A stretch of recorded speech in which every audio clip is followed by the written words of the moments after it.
As principais questões da atualidade, analisados por especialistas renomados. Começa agora Mentalistas, com Camila Tulinski.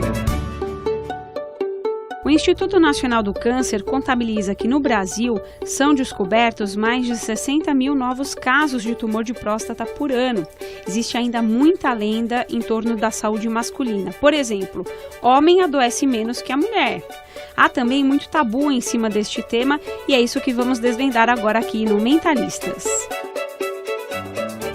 Para falar sobre esse assunto, eu convidei a psicóloga Flávia Sayeg, que atende pacientes com diagnóstico de câncer. Tudo bem, Flávia? Tudo bem, e você? Obrigada pela presença, viu? Obrigada a você pelo convite. E do outro lado da bancada aqui do Mentalistas, o uro-oncologista Marcelo Bendak, que é doutor em uro-oncologia pela Universidade de Düsseldorf, na Alemanha, e integrante da Sociedade Brasileira de Urologia. Como vai, doutor Marcelo? Tudo bem? Tudo bem, Camila. Muito obrigado também pela honrosa participação aqui hoje. Obrigada. Obrigado. Vamos falar sobre a saúde do homem, todos os mitos que permeiam esse assunto, por isso eu convidei vocês dois. Vou começar com o Dr. Marcelo inicialmente.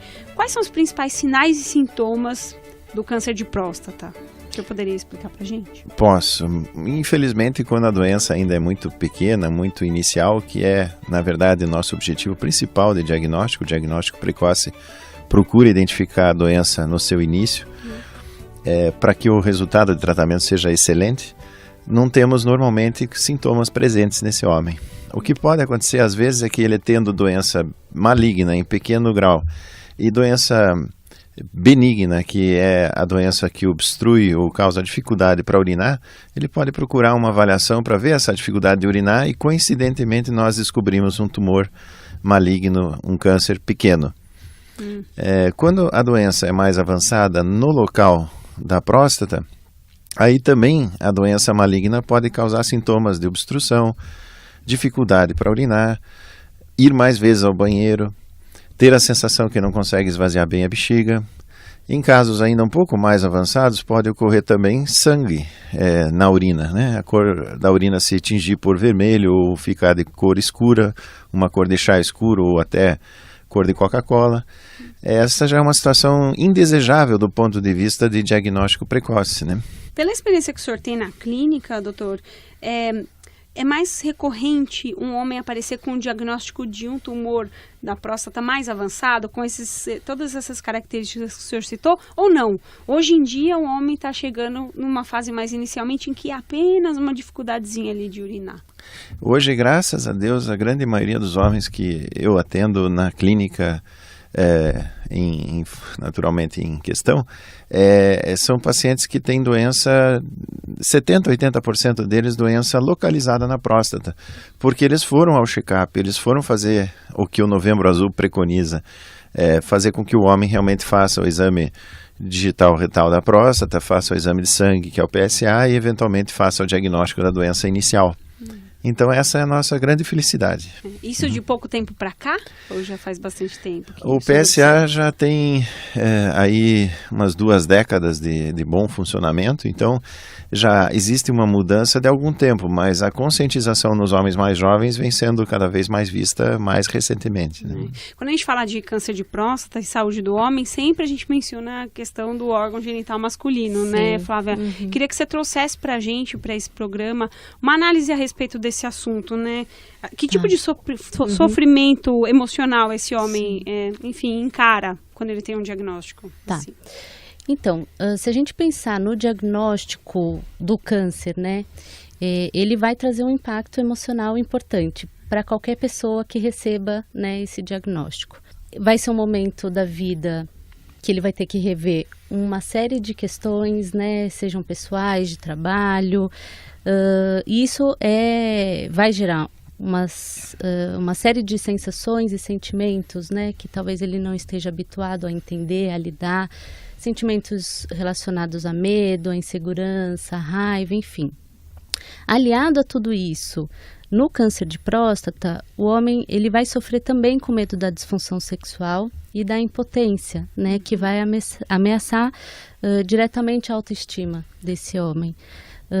Então, eu acho que tanto o paciente quanto a família envolvida eles vão precisar de um tempo para se ajustarem a essa nova realidade, né, do tratamento.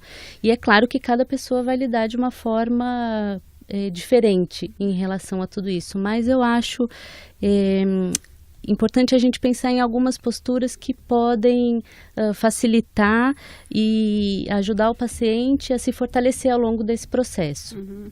Antes da gente falar o que pode ajudar, né, efetivamente, falando ainda um pouquinho mais sobre essa questão da sexualidade masculina.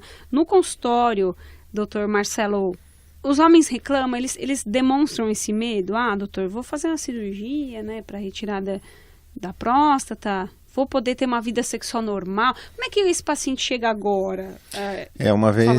Uma vez diagnosticado, realmente vem as opções de tratamento, né?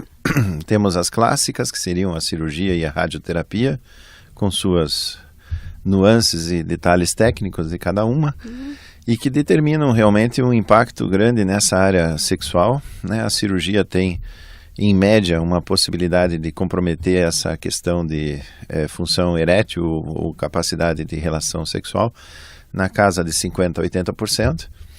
E a radioterapia também, a partir de fontes científicas, literatura, em torno de 40% a 60%. Então isso tem um impacto realmente muito grande.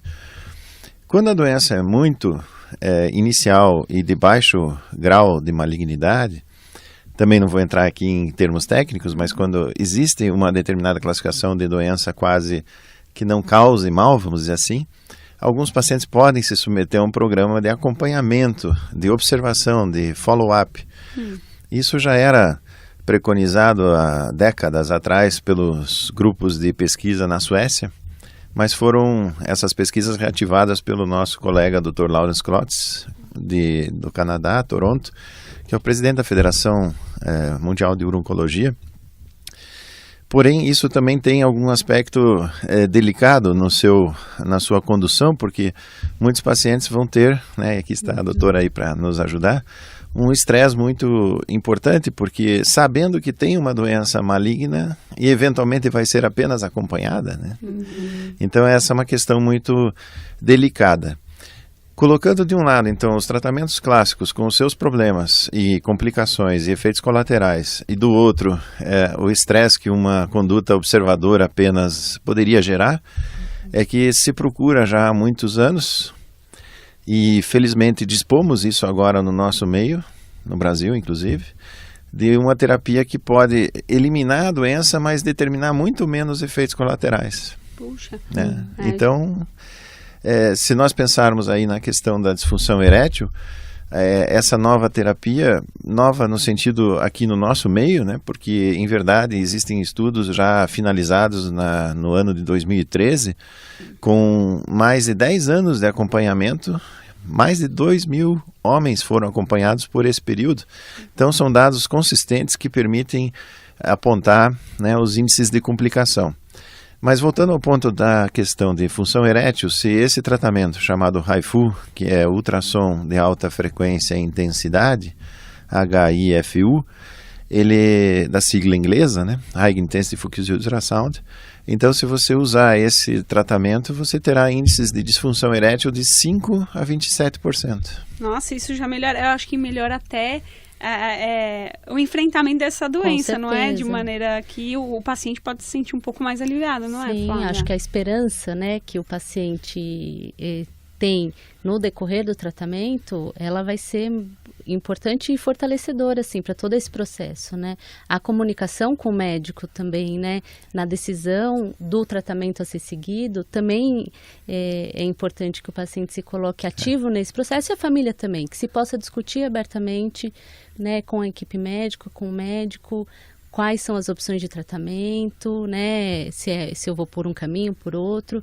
Isso também ajuda o paciente a ter uma sensação de controle muito maior diante de uma situação que aparentemente é tão estressante, desgastante, tão sem controle nenhum, né? Porque uma coisa agora que me vem realmente ao pensamento é que talvez o medo do toque ou a discriminação do toque, enfim, o exame mesmo não seja o problema pelo qual o paciente não queira ir ao médico. O maior problema mesmo é agora, e se descobrirem alguma coisa? Eu não vou conseguir mais ter uma vida sexual Como normal? é que será a minha vida doravante? Então, essa é uma questão que acho atrai mais ainda para os homens a dificuldade de se mover até o consultório, o que é muito ajudado pelas esposas, filhas, até a mãe às vezes ajuda. É possível a gente falar numa uma alta sabotagem desse indivíduo que não quer, por exemplo, saber mesmo o que está acontecendo com ele, já prevendo uma situação ruim? Claro, acho que isso existe muito mesmo. O medo, né? O medo, né, de receber um diagnóstico impossibilita a pessoa de procurar ajuda, né? Agora, se a gente entender que quanto antes essa ajuda chegar, né, a doença não vai estar realmente avançada, ela vai estar localizada e o tratamento vai ser muito mais tranquilo, né? A possibilidade de cura, ela vai ser muito grande. A possibilidade de ter uma vida sexual ativa com a parceira, enfim, com quem, né, ela é real, né? Ela é real. Então, se a gente também puder conscientizar os homens disso, ele não está afadado, né, à impotência ao receber o diagnóstico. Ele tem possibilidades. E então acho que esclarecer isso é muito importante para que ele não deixe de procurar ajuda. Doutora, ele entrando nessa porcentagem aí, vou repetir, né, de cirurgia, por exemplo, de 50% a 80% de impossibilidade de ter uma vida normal sexual. Certo. E no caso da rádio, de 40% a 60%. Se ele entra nessa porcentagem que ele fica impossibilitado, quais são as técnicas que a medicina oferece para que esse homem consiga driblar impedir, né, esse impedimento dele sexual para continuar tendo uma vida saudável com a parceira, com o seu parceiro, enfim, com quem quer que seja, né, o amor da vida dele? Então, muito simples de colocar isso, uma vez que ele tenha a dificuldade estabelecida por conta de um tratamento já realizado, ele terá 3 etapas de tratamento. Uma são os medicamentos por via oral. Os mais conhecidos aí podem ser citados, não sei se devo citar. Pode. Então, o Viagra, Levitra, Cialis, são os medicamentos comercialmente aí distribuídos e informados. Caso alguém não tenha a condição de recuperar essa capacidade com esses medicamentos, existe medicamento injetável no órgão mesmo genital masculino, o pênis, e que pode determinar com um efeito muito mais forte, por conta de ser uma droga distribuída no local mesmo onde deve atuar. Então pode ter um impacto e um resultado melhor do que os medicamentos por via oral, que tem que ser distribuídos no corpo inteiro e etc, e chegar até o órgão também, né? No caso desse medicamento injetável, é o próprio paciente que injeta no ar um pouco antes do ato sexual ou não? Ele injeta e isso acontece? Como é que funciona isso? Porque para mim, eu confesso que é um universo novo e acho que vai ser de muita importância falar sobre isso aqui, né? Sem dúvida, acho que a saúde do homem, de um modo geral, seja doença maligna ou benigna, disfunções, todas são importantes, né? Vamos desvendar. Até a frequência disso é mais provável frequente do que o próprio câncer, né? Mas o fato é que, então, a pessoa pode aprender a fazer ela mesma, né? Ou a esposa pode fazer. Seriam as pessoas aí envolvidas no ato sexual que poderiam ajudar, mas a maioria dos homens conseguem, treinando com 2 ou 3 demonstrações por parte do médico, executar esse tratamento a si mesmo, né? Como uma injeção de insulina, por exemplo. Exato. Só que vai ser no órgão sexual, né? Exatamente. Inclusive a agulhinha de insulina praticamente. É tão fininha e comprida quanto, né? E a última fase, o último modo de tratamento dessas disfunções seria a colocação de uma prótese peniana para aqueles que não responderam ao passo número 1, medicamento via oral, e ao passo número 2, a injeção peniana, né? Vai depender de cada caso ou o que é mais frequente, assim, pela experiência que o senhor tem? O mais frequente é realmente o medicamento via oral, né? Certo. E que dá bons resultados. E a nossa impressão é que até mesmo para aqueles 5 a 26, 27% que tiveram disfunção com o HIFU, parecem ser mais facilmente tratados com medicamento via oral do que aqueles que foram a uma cirurgia, por exemplo, né? O resultado é diferente. É melhor, então, nesses casos de HIFU. Mas o ponto é assim, então, é mais frequente isso. A decisão é feita vamos dizer assim, no grau de dificuldade, da gravidade da disfunção. Certo. e por isso vão ser 3 etapas, né? Eu, pessoalmente, recomendo muito frequentemente que uma prótese só seja colocada quando a pessoa não tem a condição de ter resultados bons com a medicação via oral ou injetável. Né? O senhor citou no início dessa resposta que, no caso da via oral, o Viagra, vou citar que é o mais conhecido, ele acaba contemplando o corpo inteiro, ao contrário da injetável que vai direto no órgão. Tem algum efeito colateral desse medicamento também para outros órgãos e ele age no cérebro também ou não? Ele é um medicamento que vai direto para irrigar o sangue, por exemplo, no órgão? A pergunta é excelente e a resposta é: o medicamento se distribui no corpo inteiro, né?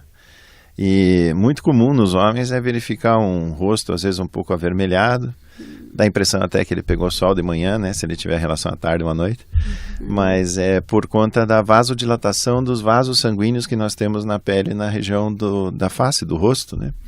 Pode ocorrer também das orelhas ficarem um pouquinho vermelhas, a pessoa ficar um pouco fanha, né, e que mais que pode ocorrer? Alguma sequela mental também, por exemplo, age em alguma área do cérebro, isso já foi estudado, não?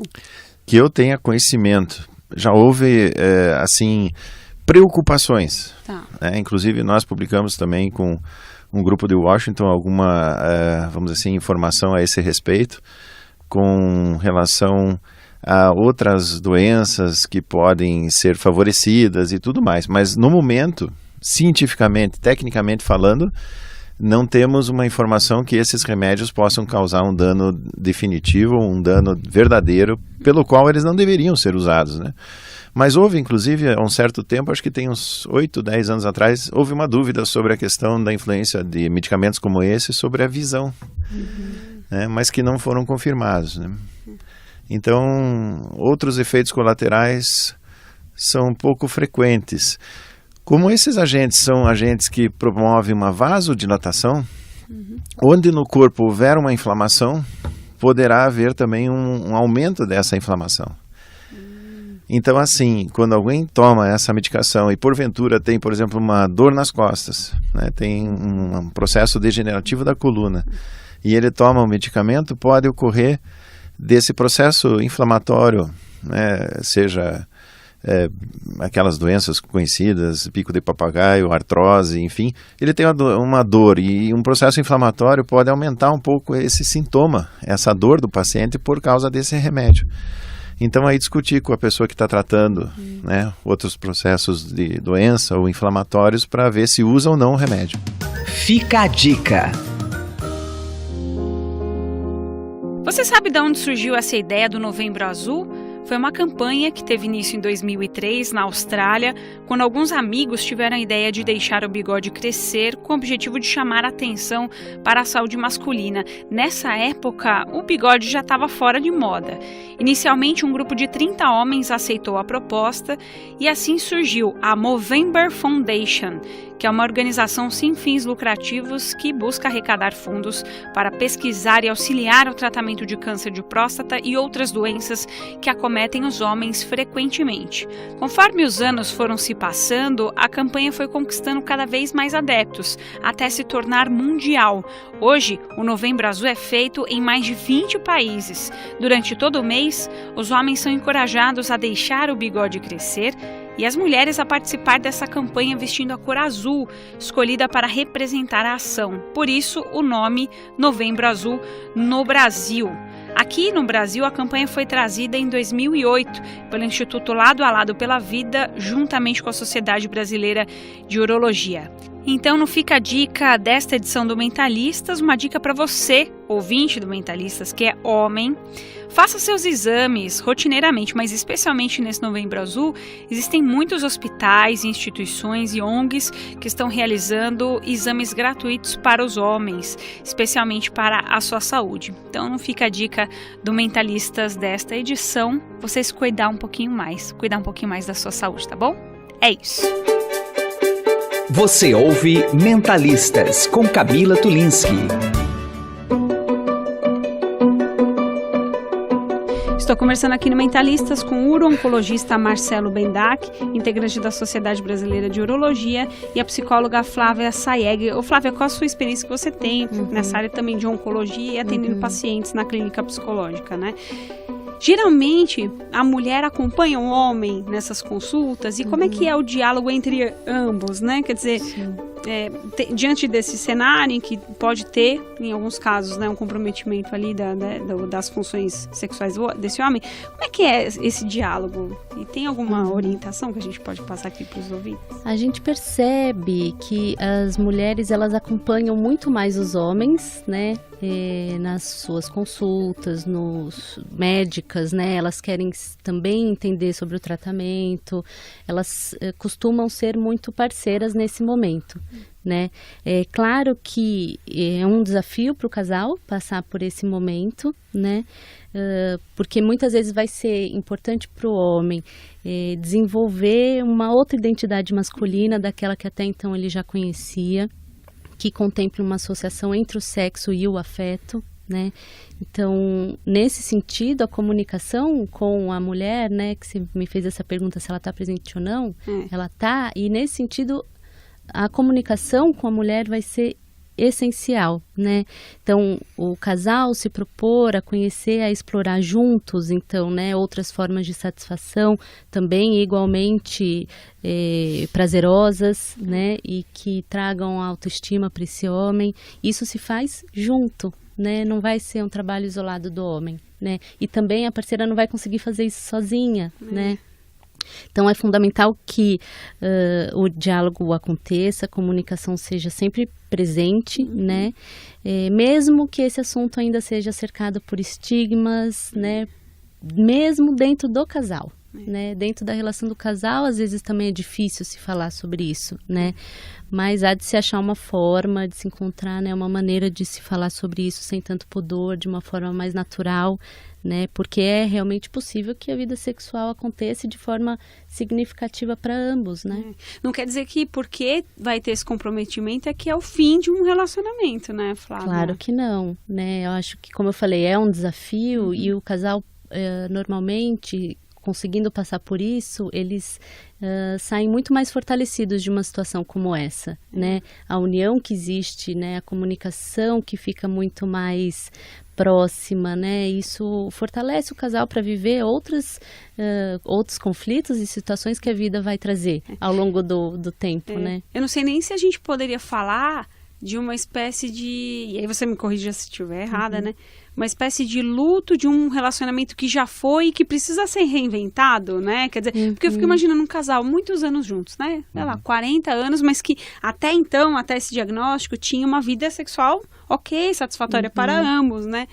É como se eles tivessem de fazer uma releitura de toda a vida deles, uma comunicação que não vai mais existir. Claro. Daria pra gente fazer uma comparação de um luto, de um relacionamento também? também? Eu acho que sim. Se a gente pensar que o luto, ele acontece, né, diante de qualquer situação de rompimento de um vínculo ou de uma situação até então, né, que eu conhecia, né, para algo novo, acho que sim, está deixando de acontecer uma vida que até então eu conhecia, que eu dominava, né, para algo novo. Então eu acho que a gente pode sim fazer esse paralelo e pensando nisso, é algo que, de novo, né, vai requerer que a pessoa se disponibilize a viver essa situação de uma maneira significativa para ela, para que ela possa passar por isso, né, junto da parceira, e dali, então, seguir de uma forma mais significativa, né, para o casal. Isso, às vezes, não é fácil, né, não é um processo tranquilo, às vezes a gente precisa do acompanhamento, seja de um psicólogo ou até de um psiquiatra. Existem psicoterapias hoje em dia especializadas para atendimento do casal, né? Porque muitas vezes a gente vai precisar de ajuda para afinar essa comunicação. Então, a gente conta com essas ferramentas para nos ajudar nesse processo. Na medicina, vocês recorrem sempre também à área da psicologia para fazer esse manejo, para ajudar o paciente, doutor Marcelo? Até para nós mesmos. Sem dúvida, eu acho que é fundamental, de acordo com a necessidade do casal, né? Mas é muito bom ser apresentado ao casal em questão a chance dele ter um suporte, porque muitas vezes isso vai ser fundamental para o resultado final do tratamento, né? não é só uma questão de ereção ou não, é uma questão de relação, né? E relação sexual e relação humana, né? Então, tudo isso está em jogo. Doutora, a faixa etária desse paciente, né? A gente tem uma ideia, pelo menos aqui no Brasil, né? No caso do câncer de próstata que a gente está falando, atinge mais que homens em quais idades? Sim. A idade, quanto mais alta a idade, maior a chance de desenvolver o câncer. Então, se nós pegamos um homem hoje de 40 anos, ele tem uma chance que não é alta, né? Não se impressionem com o número, ele não é alto, mas existe, de fato, uma chance de 2,5% de risco de desenvolver câncer de próstata nos próximos 20 anos. Nossa. Se nós pegamos um homem de 60 anos, esse risco vai subir 5 vezes. Então, o que ocorre é que as recomendações de quando começar a fazer os exames são feitas com base nesses estudos. Mas o que nós vemos é o seguinte, que pacientes que tiveram na família, pai, irmão, tio direto, câncer da próstata, a recomendação que nós fazemos na Sociedade Latino-Americana de Urologia, da qual eu presido, né, a gente recomenda a partir dos 40, 45 anos. E nos que nunca tiveram história na família, dos 45, 50 anos de idade em diante. Por que isso? Porque o homem já apresenta uma resistência de ir ao exame, né? E nos Estados Unidos tentaram elevar essa idade para mais tarde um pouco, em função das estatísticas. Mas se verificou um aumento do número de pessoas com a doença já fora da próstata. Então essa recomendação parece ser a mais acertada, né? E como o urologista não vai avaliar somente a próstata, mas também verá os rins, né? Vai falar sobre a bexiga, a questão da sexualidade. Então, ele pode ajudar esse homem que não tem um ginecologista, mas tem um urologista para ajudá-lo, né? Ô Flávia, como que até no comecinho do nosso programa você disse que existem alguns mecanismos que esse paciente poderia adotar para suavizar um pouco mais, né, esse diagnóstico. Você poderia trazer para a gente como que ele poderia, né? Qual deve ser a postura desse paciente? Então, lembrando que cada pessoa tem as suas vivências anteriores e prévias, né? Sua história, sua crença, seus valores. Então, cada um vai reagir de uma forma diferente, né? Mas eu acho que sim, a gente pode pensar em algumas posturas comuns que podem ajudar o paciente e a família também a se fortalecer diante desse processo todo, né? Como eu comentei aqui antes, a possibilidade de se informar sobre a doença, sobre os tratamentos possíveis, né? Isso vai fazer com que o paciente se sinta mais seguro, né? Com que ele tome decisões mais assertivas e que traga também uma sensação de segurança maior diante desse processo todo que gera muita insegurança, né?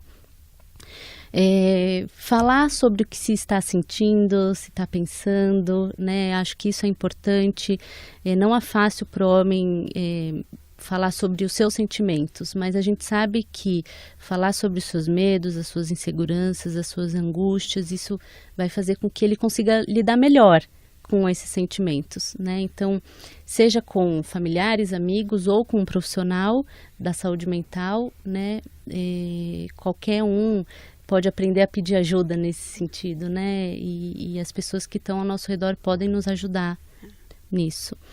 E lembrar que também existe uma vida além da doença, né? Quando a gente recebe um diagnóstico e se submete a um tratamento como esse, a gente é tomado por aquilo, né? Como se a gente fosse só aquilo durante um certo período. Então, com o passar do tempo, né? Passando o impacto do diagnóstico, poder retomar algumas coisas que você tinha prazer em fazer, logicamente, diante da sua condição, né? Com um aval médico, poder fazer aquilo que se gosta, buscar ter alguns prazeres na vida, mesmo durante o tratamento, né? Fazer um passeio, ir visitar um lugar que você goste, comer uma comida que você curta, né? Conversar, assistir um filme, enfim. Lembrar que existe uma vida além daquela que você está vivendo no tratamento, né? Porque a doença, ela pode limitar em alguns momentos, mas não impossibilitar, né? Que se siga vivendo.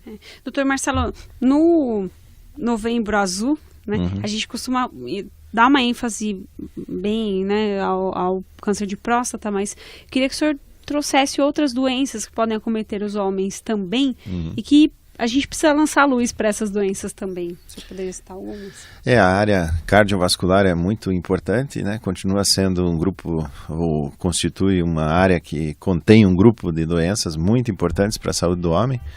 a questão da hipertensão arterial, né? Questão do check-up cardiológico, a condição das coronárias, né? Dos vasos sanguíneos que alimentam o músculo cardíaco.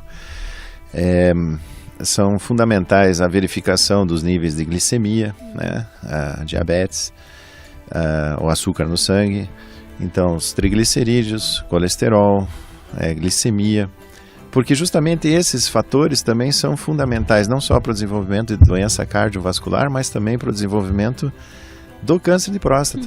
As principais recomendações para evitar o câncer de próstata são reduzir esses fatores, além do estresse, né?